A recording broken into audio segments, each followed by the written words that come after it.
Hello everyone, myself Incharaj, student at Sri Venkateshwara College of Engineering, Bangalore. Today we are going to discuss about corrosion. Corrosion and its control.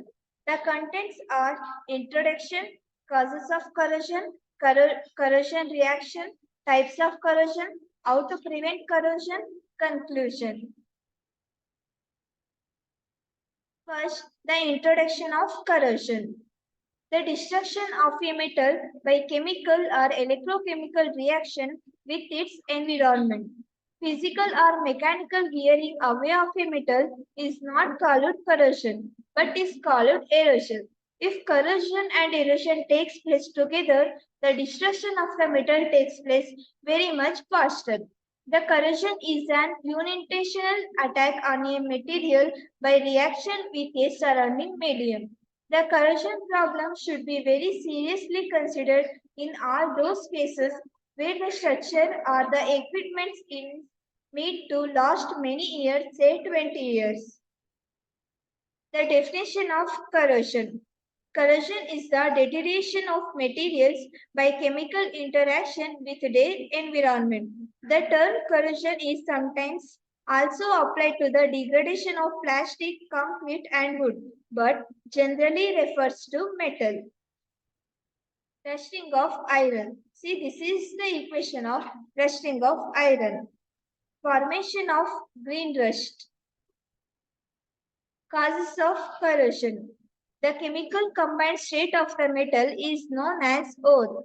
The ore has low energy in its thermodynamically state. The extracted metal has high energy, thermodynamically unstable. The metal converts itself into stable state by reacting with the environment and undergoes corrosion. The corroded metal is thermodynamically stable. Formation of rust. Effects or disadvantages of corrosion. Corrosion weakens structures. Corrosion reduces the lifespan of structures.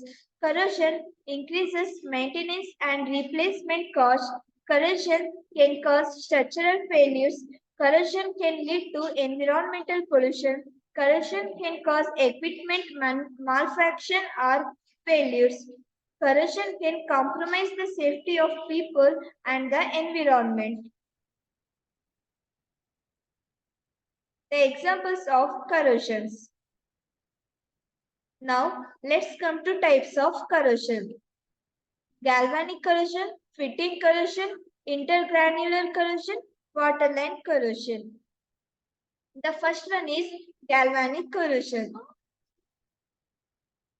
Galvanic corrosion is an electrochemical process that occurs between two different metals in the presence of an electrolyte, causing the more active metal to corrode faster than the less active metal, which can lead to structural damage, reduce the lifespan of equipments, and increase maintenance and replacement cost. Example is zinc copper galvanic cell. Zinc behave as anode and corrosion occurs. Copper behave as cathode and protected. The examples of galvanic corrosion.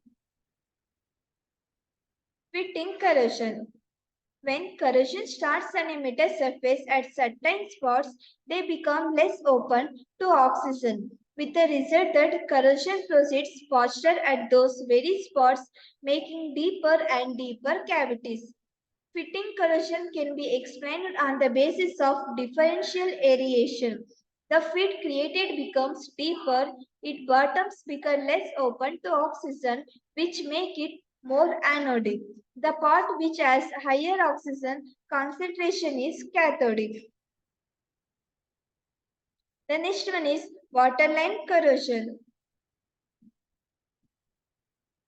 Waterline corrosion occurs when metal pipes deteriorate due to chemical reactions with water. The most common type of waterline corrosion are caused by acidic water, high velocity water and microbiologically influenced corrosion, which can cause leaks, discoloration and reduced water pressure.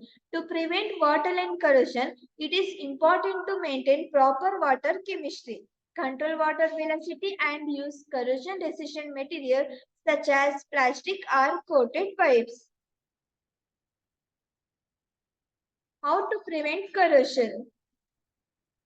The preventions are protective coatings, cathodic protection, inhibitors, corrosion allaying, environmental modification. Protective coating. Apply a protective coating on the metal surface forms a barrier that separates the metal from the corrosive environment. Cathodic protection. This method involves making the metal to be prevented acts as cathode by supplying it with a direct current or by connecting it to a sacrificial anode. The sacrificial anode corrodes instead of the metal to be protected. Next one is inhibitors. Corrosion inhibitors are chemicals that are added to the corrosive environment to reduce the corrosion rate. Corrosion allaying. By adding small amount of allying elements to the metal, its corrosion resistance can be significantly improved. Conclusion. Corrosion control is essential to prevent the deterioration of metals and alloys.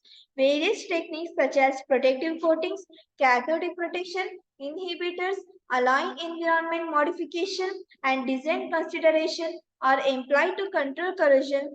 The selection of the appropriate method depends on factors such as the type of metal, the corrosive environment, and the desired level of protection. By implementing effective corrosion control measures, the lifespan and performance of metals can be significantly enhanced. Thank you, everyone.